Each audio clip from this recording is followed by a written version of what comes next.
हरिओम जी। राधे राधे। शाम मिला दे। कैसे हैं आप सब?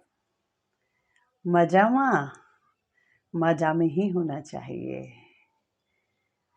हाँ जी, और सुनाइए क्या हाल चाल है आप सबके? आज फिर हम सब मिलकर बात कर रहे हैं। अच्छा, मैं आपको बताऊं, कल 9 तारीख शरद पूर्णिमा है। तो शरद पूर्णिमा को कोजारी पूर्णिमा भी कहते हैं। देखो, हमारे शास्त्रों ने हमें बताया है कि ऋतु परिवर्तन हो रहा है ना। देखो, अब गर्मी का मौसम गया, जिसमें वात पित्त कफ खूब हमारा इन दिनों मौसम बदलता है तो खूब बढ़ जाता है। आजकल खूब बीमारी भी फैल रही है, कहीं बुखार, कहीं डेंगू, कहीं मलेरिया, कहीं सर्दी जुकाम, हाथ पैरों में दर्द। तो इन सब चीज़ों से बचने के लिए प्रिकॉशन लेनी चाहिए, ताकि हमारा स्वास्थ्य जो है वो स्वस्थ रहे हम और निर्मल रहे। तो इसके लिए देखो, वो प्रकृति ने क्या व्यवस्था की है। उसने शरद पूर्णिमा का हमारा एक पर्व कहो उसे, या एक उपवास का दिन बनाया है, जिस दिन चंद्रमा जो है अपनी 16 कलाओं के साथ धरती के बहुत करीब होता है।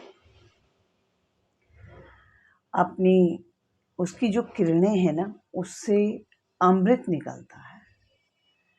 वैसे तो कहते हैं कि दशहरे के बाद से लेकर शरद पूर्णिमा तक रोज रात को 15-20 मिनट जो है अपना चांदनी में, मतलब चांदनी रात में टहलना चाहिए। लेकिन शरद पूर्णिमा वाले दिन तो खास तौर पे मैं कुछ नियम बता रही हूँ, उनको फॉलो करना चाहिए। उससे हमारे स्वास्थ्य में आयुर्वेदिक विज्ञान के हिसाब से, और वैसे भी हमारा जो है वैज्ञानिक दृष्टि से भी, और हमारी शास्त्र जो बताते हैं वो, मतलब उन सब चीज़ों को मिला करके शरद पूर्णिमा में हमें रात 9 बजे से लेके रात 12 बजे तक जागरण करना चाहिए। हम कुचालक, मतलब जो जैसे कंबल इत्यादि कोई मोटा वस्त्र हो या दरी हो या कालीन हो, उसको बिछा लें, उस पर बैठें, या उस पर लेट करके भी हम जो है चंद्रमा से त्राटक कर सकते हैं। चंद्रमा को देखते रहें, उसकी चांदनी में नहाते रहें। उसकी जो शीतल किरणें हैं वो अगर हमारी नाभि में पड़ें तो उसका अनंत गुना फल मिलता है, लाभ होता है। हमारा शारीरिक स्वास्थ्य, हमारा जो मतलब इन दिनों ऋतु परिवर्तन होने से जो हमारे शरीर में मतलब जो होने लगता है, मतलब जो भी ये सब बीमारियां होती हैं, बुखार, मलेरिया, डेंगू, जो चीज़ें हो रही हैं, ये सब खत्म हो जाती, क्योंकि हमारे अंदर जो रोग प्रतिकारक शक्ति है ना, वो जागृत हो जाती है। तो इसलिए चांदनी रात में 9 से 12 बजे तक मतलब जो है स्नान करना चाहिए। स्नान मीन्स चांदनी जो चंदा की किरणें निकल रही है उसमें स्नान करना। और खीर रखनी चाहिए। खीर बनाने के लिए तो कहते हैं कि मिट्टी के बर्तन में या चांदी के बर्तन में, तो ये तो आजकल संभव नहीं है। तो हम जिस भी बर्तन में बनाएं, इस 1-2 चीज़ों को ध्यान रखें। खीर बनाते समय हम उसमें 2 काली मिर्च डालें। कोई चांदी का हमारे पास सिक्का हो या चांदी की चम्मच है, जो भी मतलब कुछ है हमारे पास चांदी का, तो उसको धो के अच्छे से वो डाल दें।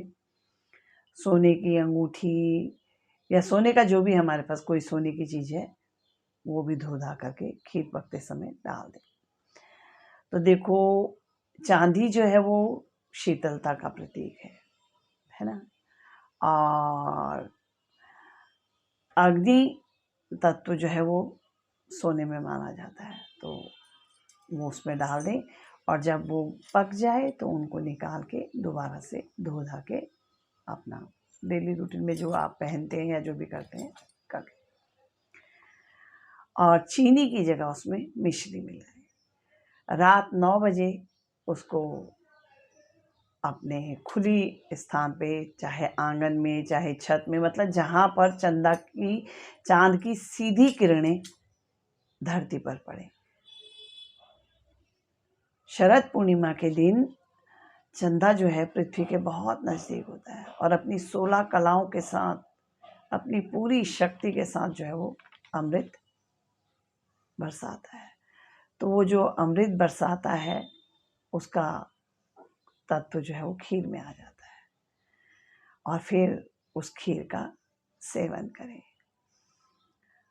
दमे वालों के लिए कहते हैं कि सुबह 4 बजे, मतलब उसमें कोई दवाई मिला के दी जाती है, तब उसका सेवन करें तो उनको भी अनंत गुना लाभ होता है। इससे हमारे को शारीरिक और मानसिक दोनों शांति मिलती है। शरद पूर्णिमा वाले दिन माँ लक्ष्मी का भी प्राकट्य दिवस है। इस दिन माँ लक्ष्मी का जन्म होता है। माँ भगवान विष्णु के साथ गरुड़ पे जो है धरती में आती हैं और सभी को सुख समृद्धि से मालामाल करती हैं। तो देखो हमारे शास्त्रों ने हमें क्या क्या नहीं दिया, सब कुछ बताया है। अब तो वैज्ञानिक भी मतलब इस बात को मानते हैं और आयुर्वेद वाले तो हैं ही हैं। वो तो कहते हैं कि इस दिन मतलब दवाइयाँ भी जो बनानी है या कूटनी है वो मतलब उनको बनाना चाहिए चांदनी रात में।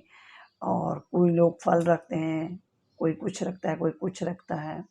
तो इन सब चीज़ों का क्या महत्व होता है ये सब भी बताया गया है। शरीर में जो हमारा पित्त बढ़ जाता है ना, वात पित्त बढ़ जाता है गर्मियों जब खत्म होने लगती है, तो पित्त का भी शमन करता है। कौन? पूर्णिमा में चांदनी रात की किरणें जो है वो हमारे शरीर के वात और पित्त और कफ का नाश करती है। इस चीज़ का हमें ध्यान रखना चाहिए।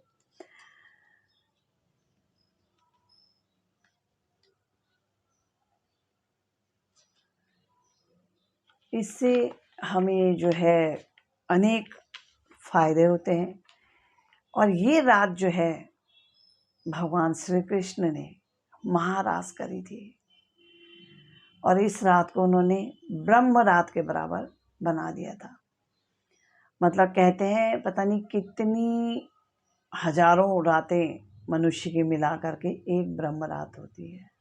तो इतनी बड़ी ये रात्रि थी, इस दिन महारास हुआ था। भगवान